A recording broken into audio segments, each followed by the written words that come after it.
బెండకాయ విడిచిపెట్టేస్తున్నాను విత్తనానికి. ఇదిగో అండి మా ఇంట్లో బెండ చెట్లు. నేనైతే ఊరు వెళ్ళాను కదా 12 days కోసము. అప్పుడు చిన్న చిన్న బెండకాయలు వచ్చాను.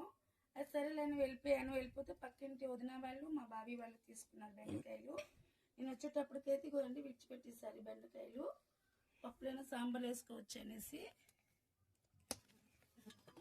బెండకాయలు చూడండి, మనం నేనైతే ఖాళీగా ప్లేస్ ఉంటే అసలు విడిచిపెట్టను, ఏదో ఒకటి నాటుకుంటుంటాను. ఇది తీయడం కూడా సరిగ్గా రాదండి, ఏమనుకోకండి.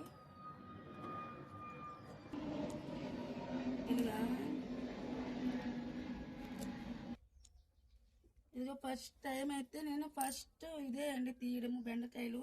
ఇది సరిగ్గా తీయడం రాదు, మా బాబు తిడుతున్నాడు. ఇంకెక్కడున్నాయి చింటూ ఇంకెక్కడున్నాయి? ఇదే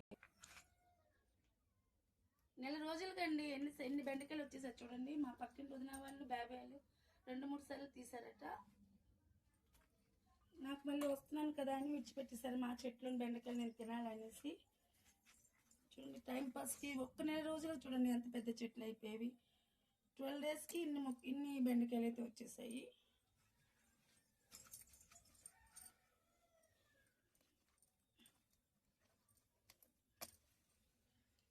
ఇవి మాకు సరిపోతుందండి. పప్పులోకి అయితే మంచిగా ఫస్ట్గా అయిపోతుంది. ఇదిగోండి బెండకాయలు. మీరు కూడా ఖాళీ ప్లేస్ ఉంటే ఇలాగ నాటుకోయండి. వస్తే కొంచెం వచ్చిన తృప్తిగా ఉంటుంది, మన చెట్లలో మనం తీసి తింటున్నాం అనేసి.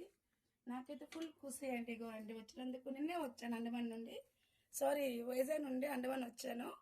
ఇదిగో ఫస్ట్ టైము బెండకాయలు తీసుకున్నాను.